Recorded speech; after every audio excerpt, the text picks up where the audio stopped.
Hi everyone, my name is So-San Hua. I'm a dietitian, certified diabetes educator, as well as TLS director of training. And today I am going to talk about protein, right?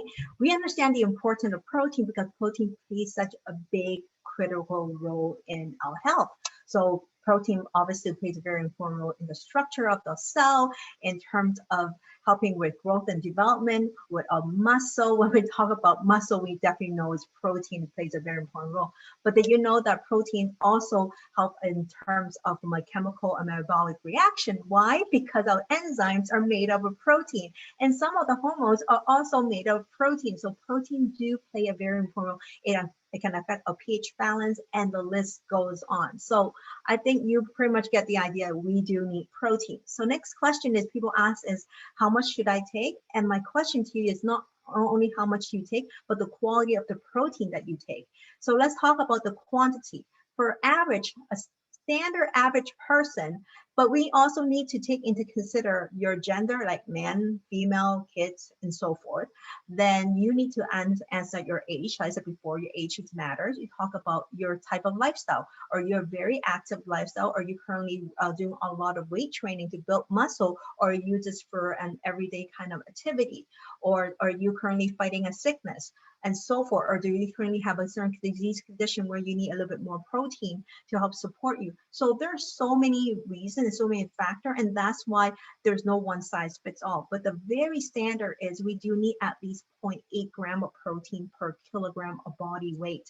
So let's suppose that I'm 50 kilogram, and if I need a minimum 0.8 gram means 50 times 0.8, which is about a 40 gram a day. So I need a minimum of 40 gram a day. However, if I'm very active, I do a lot of weight training, I might need more because I want to boost my immune system because proteins are very important from an immune health perspective.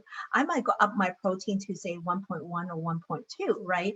And if I wanted to go higher because I know I do a lot of exercise, I do a lot of weight training exercise, I might kind of go up to 1.8 to 2.0. So the range really from 0.8 to 2.0, depending on so many of those factors that I mentioned earlier. So you really need to kind of calculate and kind of estimate from there. So that's number one. Number two is we need to, and people, okay, so let's kind of so I talk about the calculation when you said, well, that's very complicated. Can you give me something that's more simpler? And another way that's very simple is using your hand as guidance or as a reference. Yes, our hands are with us every single day. We should.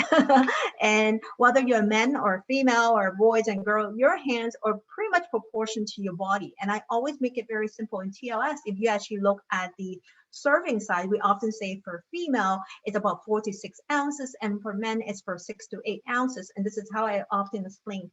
If you are eating a smaller portion of the protein, you go with the palm of your hand and the thickness of your hand. That will be about 4 ounces, up to 4 ounces. The whole hand is about 6 ounces. And obviously, if you're a man, your palm might be closer to 8 ounces because you're a bigger guy, right? So it really proportion to your hand will be the quick way and easy way to have a reference is the palm of your hand, the smaller lower range, and up to the whole hand for the upper range of the protein needs per meal. So that's one way of calculating it if you don't want to calculate the 0.8 and so forth. Second is your quality of protein, because quality matters. Whether you're choosing a plant-based protein or animal protein, they're both equally important, and this is entirely based on choices. I am more plant-based protein, but I do include animal. I probably say my diet is like probably 70% plant-based protein, and that is, again, is my choice. So if you were to choose an animal-based protein or animal protein, it is very important to choose high quality. So when I choose meat, I always choose the antibiotic-free organic meat. And if I choose beef, I choose grass-fed beef. I also choose, if I were to choose seafood or fish, I choose wild-caught fish. So these are the basic that I recommend. And in terms of eggs, I choose pasture-raised egg whenever possible. I know given certain places that people live, they could find pasture-raised egg. Try your best and look for high-quality protein because quality does matter.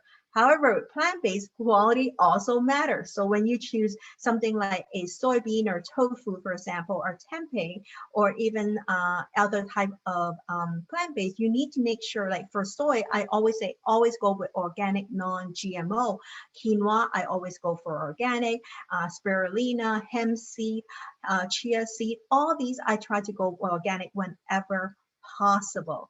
And I know there's a lot of plant-based protein out there that are more processed, so we need to be very careful. There's a lot of processed type of like for example, burger and so forth. You really need to look at the ingredient because not all plant-based burgers are made equal. So my only tips for you is read the ingredient. If you cannot read half the ingredient, put it down. I always say when you're the default was look for simplest ingredient that you can read. The shorter the ingredient, the better it is. And when you shop, always go to the outer, as a perimeter, the outer, I guess the of the store and not stay in the aisle, then you should be okay. So hopefully this tips help you to understand protein, how much you need, and the quality. And I will see you next time.